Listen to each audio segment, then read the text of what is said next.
সোহেল, দরজাটা আর একবার দেখে আয় তো, সিলটা ঠিক মতো লেগেছে কি না। আব্বা, দরবার তো দেখলাম, ঠিক মতোই লাগানো আছে। জ্বরের বাতাস দরজায় ধাক্কা দিচ্ছে, তাই এমন শব্দ হচ্ছে। তোর আব্বার মনে ভয় ঢুকেছে। এই রাতটা বড় সর্বনেশে রাত।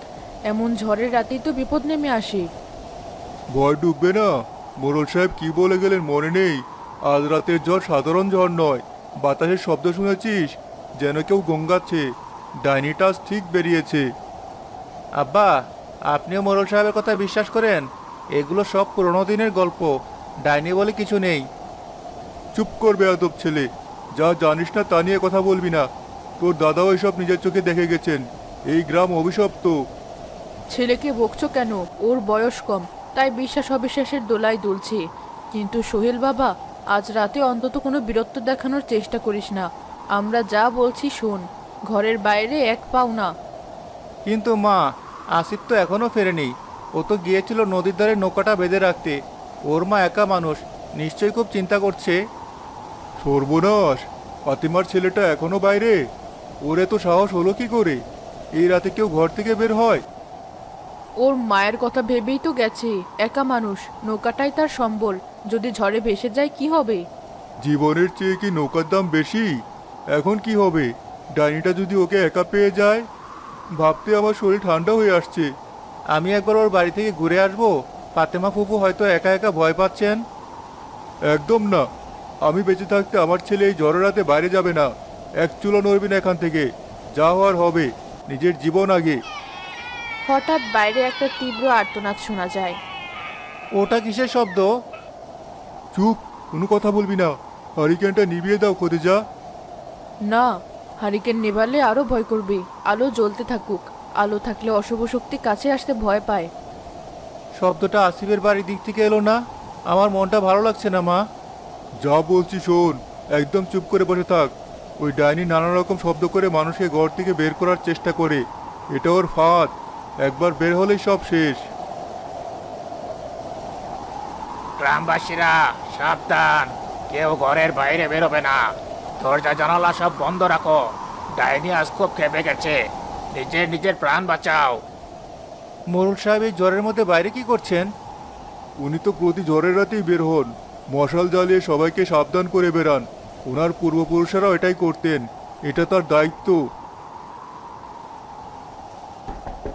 কে কে ওখানে?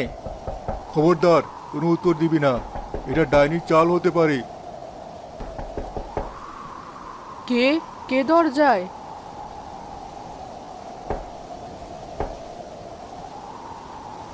হাসেম ভাই, দরজাটা একটু খোলো।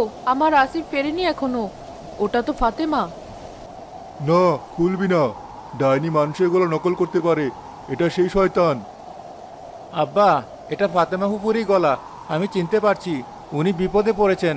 আমাদের দরজা খুলতেই হবে। আমি তোকে না করেছি? আমার কথা না শুনলে তোর কপালে অনেক দুঃখ আছে সোহেল। না, আমি আর চুপ করে থাকতে পারবো না। একজন মা তার সন্তানকে হারিয়ে কাঁদছে, আর আমরা দরজা বন্ধ করে বসে থাকবো? এটা কোনো মনুষ্যত্ব নয়। সোহেল, খিলটা খোল। সোহেল দরজা খুলে দেয়। ঝড়ের ঝাপটার সাথে সাথে কান্নায় ভেঙে পড়া ফাতেমা ঘরের ভেতরে এসে পড়ে। আমার আসিফকে কোথাও খুঁজে পাচ্ছি না। ও তো শুধু নৌকাটা বাঁধতে গিয়েছিল, এখনো ফিরলো না। শান্ত হ বোন, ভেতরে আয়। হয়তো ঝড় দেখে কোথাও আটকে গেছে। না বোন, আমি নদীর ধার পর্যন্ত গিয়েছিলাম। নৌকাটা বাঁধা আছে, কিন্তু ও কোথাও নেই। আমি ওকে অনেক ডেকেছি, শুধু নদীর ধারে ওর গায়ের চাদরটা পড়েছিল। সর্বনাশ হয়ে গেছে। যা ভয় করেছিলাম তাই হয়েছে। ডাইনিটা ওকে নিয়ে গেছে।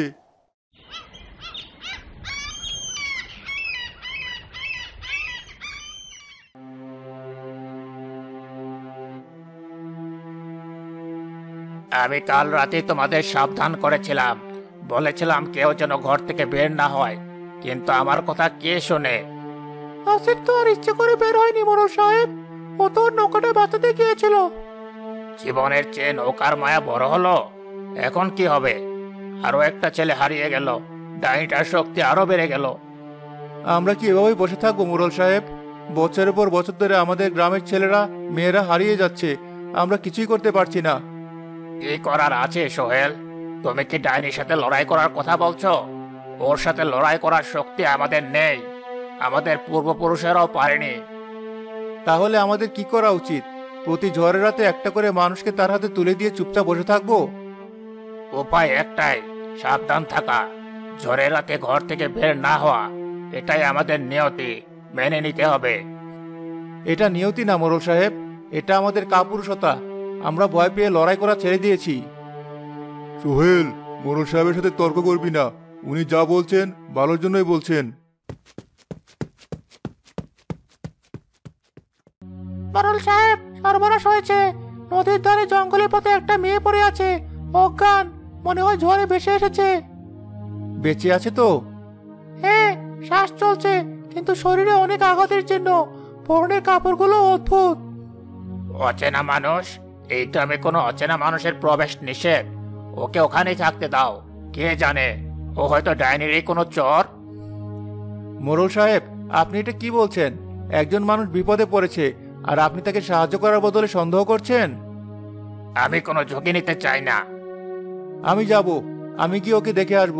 যদি চিকিৎসার প্রয়োজন হয় তাহলে তাকে এখানে নিয়ে আসব।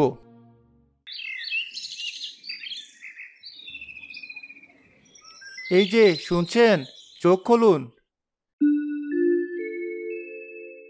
আমি আমি কোথায়? আপনি আমাদের গ্রামে। আপনার নাম কি? আপনি এখানে এলেন কিভাবে? আমার নাম জেসমিন। আমি ঠিক মনে করতে পারছি না, শুধু মনে আছে অনেক অন্ধকার, অনেক ঝড়, আর একটা তীব্র আর্তনাদ। আপনি চিন্তা করবেন না, আমি আপনাকে সাহায্য করব। আপনি কি হাঁটতে পারবেন? না, পারছি না। এখন লজ্জা করার সময় নয়, আপনার চিকিৎসা দরকার। আমি আপনাকে কোলে করে নিয়ে যাচ্ছি।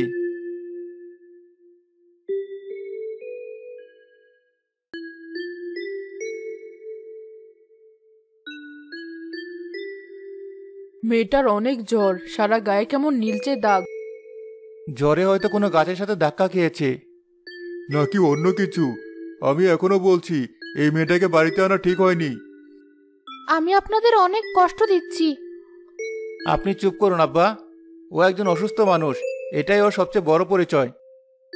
এই গ্রামের বাতাসে এত ভয় আর হতাশা মিশে আছে কেন?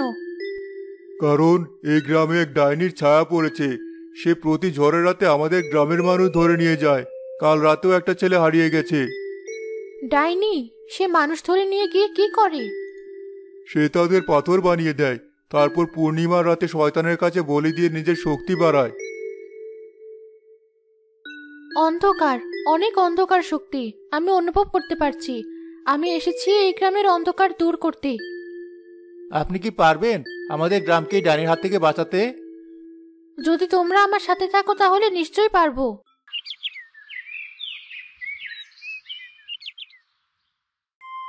হাসেম, আমি শুনতে পেলাম তুমি ওই অচেনা মেয়েটাকে বাড়িতে আশ্রয় দিয়েছ।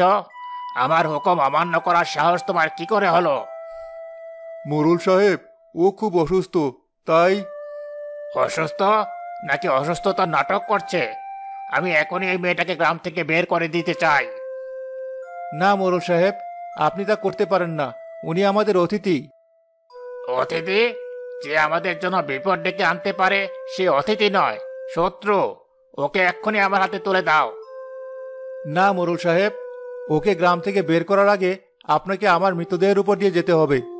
আমার ছেলেও যা বলছে আমিও তাই বলছি মোড়ল সাহেব। এই মেয়ে আমাদের আশ্রয়ে আছে, ওর কোনো ক্ষতি আমরা হতে দেব না। ঠিক আছে, যদি এই মেয়ের জন্য গ্রামের কোনো ক্ষতি হয় তাহলে তার দায় তোমাদের তিনজনকেই নিতে হবে। আমি তোমাদের সমাজচ্যুত করতে বাধ্য হব। দুপুরবেলা সোহেল আর জেসমিন পাহাড়ের কাছে যায়।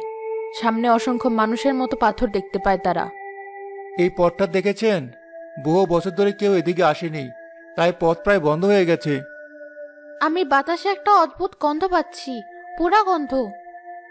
এগুলোই সেই পাথর, দেখুন কি ভয়ঙ্কর। এরা পাথর নয় সোহেল, এরা মানুষ। আমি এদের ভিতর আটকে থাকা আত্মার কান্না শুনতে পাচ্ছি।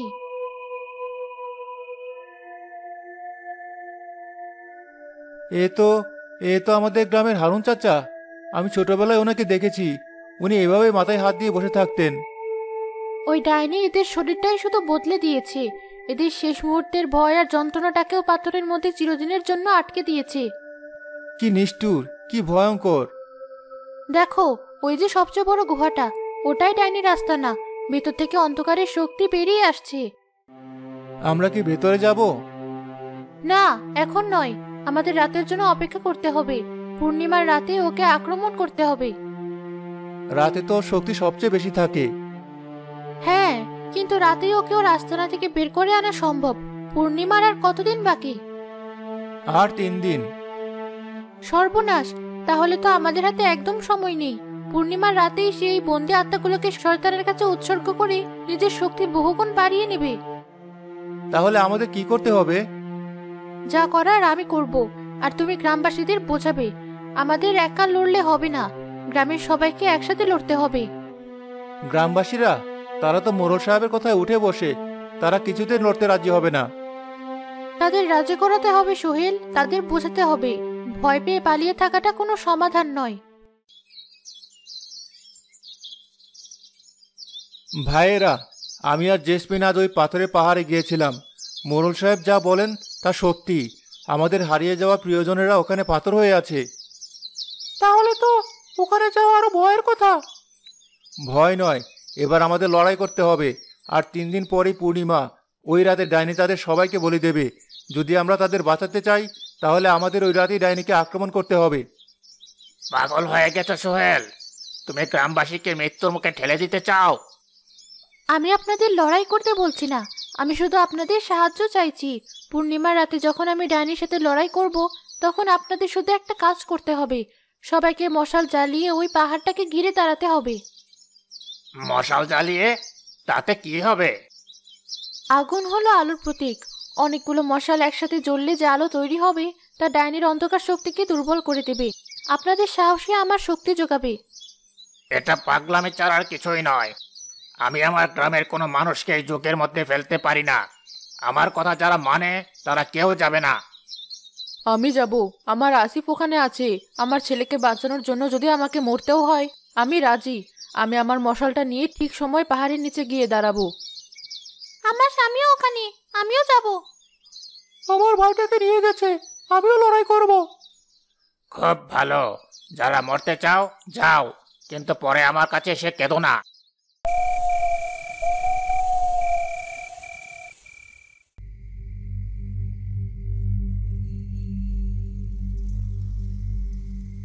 কারা কারা আমার রাজত্বে আলো জ্বালানোর সাহস দেখায়? মূর্খের দল, তোরা সবাই মরবি। তোমার রাজত্ব শেষ ডাইনি, এবার অন্ধকারের বিনাশ হবে। তুই তুই এখানে কি করে এলি? তুই তো আলোর জগতের পরী। আমি এসেছি তোমার পাপের শাস্তি দিতে, এই নিরীহ মানুষদের মুক্ত করতে। তুই একা আমাকে শাস্তি দিবি? তোর মতো শত শত পরী আমার শক্তির কাছে হার মেনেছে। কারণ তারা একা লড়েছিল, আমি একা নই। আমার সাথে আছে এই গ্রামের মানুষের সাহস আর ভালোবাসা।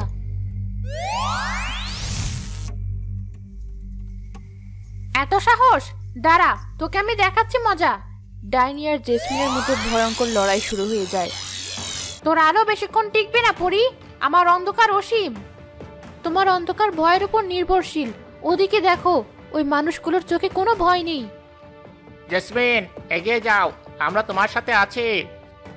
বোকা মানুষ, আমি তোদের সবাইকে পাথর বানিয়ে দেব। ডাইনি তার সমস্ত শক্তি জড়ো করে জেসমিনের দিকে ছুঁড়ে মারে। জেসমিন আলোর শক্তি দিয়ে সেটা আটকায়, কিন্তু কিছুটা দুর্বল হয়ে পড়ে। সোহেল, এখনই সুযোগ। ওর গলার লকেটটা, ওটাই ওর শক্তির উৎস, ওটা ছিনিয়ে নাও। সোহেল পাথরের আড়াল থেকে বেরিয়ে নিঃশব্দে ডাইনির পেছনে এগোতে থাকে। কি হল আলোর পরি? শক্তি শেষ হয়ে গেল? এখন মৃত্যুর জন্য তৈরি হ। ডাইনি জেসমিনকে শেষ আঘাত করার জন্য যেই হাত তোলে,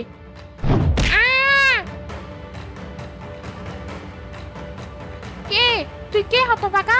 ছাড় আমার লকেট। সোহেল, সরে এসো।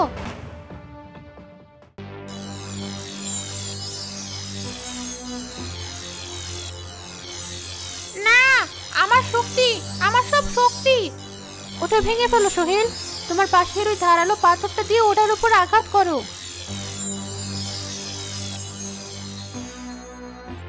দিস না, ওটা আমার সব। সোহেল তার সমস্ত শক্তি দিয়ে লকেটের উপর আঘাত করে, সাথে সাথে লকেটটা বিকট শব্দে ভেঙে চুরমার হয়ে যায়। লকেট ভাঙার সাথে সাথে ডাইনির শরীরটা ছায়ে পরিণত হয়। পাহাড়ের ওপর থাকা সমস্ত পাথর মূর্তিগুলো আবার জীবন্ত হয়ে ওঠে। আমি আমি বেঁচে আছি, এটা কি হলো? তুমি পেরেছো সোহেল, তুমিই আসল নায়ক। তোমার সাহসী আজ গ্রামটাকে বাঁচিয়ে দিল। না জেসমিন, সবটা আপনার জন্য সম্ভব হয়েছে। আপনি আমাদের ভয়কে জয় করতে শিখিয়েছেন। আমার ছেলে, আমার বীর ছেলে, আমি তোর উপর কত অন্যায় করেছি, আমাকে মাফ করে দিস বাবা। আব্বা, আপনি যা করেছেন আমার ভালোর জন্যই করেছেন। আমার বাবা, তুই ফিরে এসেছিস। আমার বুকটা খালি হয়ে গিয়েছিল। সোহেল, তুই আমাকে বাঁচালি ভাই। আমি একা নই, আমরা সবাই মিলে পেরেছি। আমাদের ভুল হয়ে গেছে পরিমা। আমরা ভয়ে এতটাই অন্ধ হয়ে গিয়েছিলাম যে কোনটা ঠিক আর কোনটা ভুল তা বোঝার ক্ষমতা হারিয়ে ফেলেছিলাম। আপনি আমাদের চোখ খুলে দিয়েছেন। মনে রেখো, একতাই সবচেয়ে বড় শক্তি, আর সাহসী হলো সেই শক্তির চালক। তোমরা একসাথে থাকলে কোনো অশুভ শক্তি তোমাদের ক্ষতি করতে পারবে না। এখন আমার যাওয়ার সময় হয়েছে। কোথায় যাবেন? আমার কাজ শেষ। আমাকে আবার আলোর জগতে ফিরে যেতে হবে, কিন্তু আমি সবসময় তোমাদের সাথে থাকবো। যখনই তোমরা ভয় পাবে, আকাশের দিকে তাকিয়ে সবচেয়ে উজ্জ্বল তারাটা দেখবে। মনে করবে ওটাই আমি তোমাদের সাহস যোগাচ্ছি।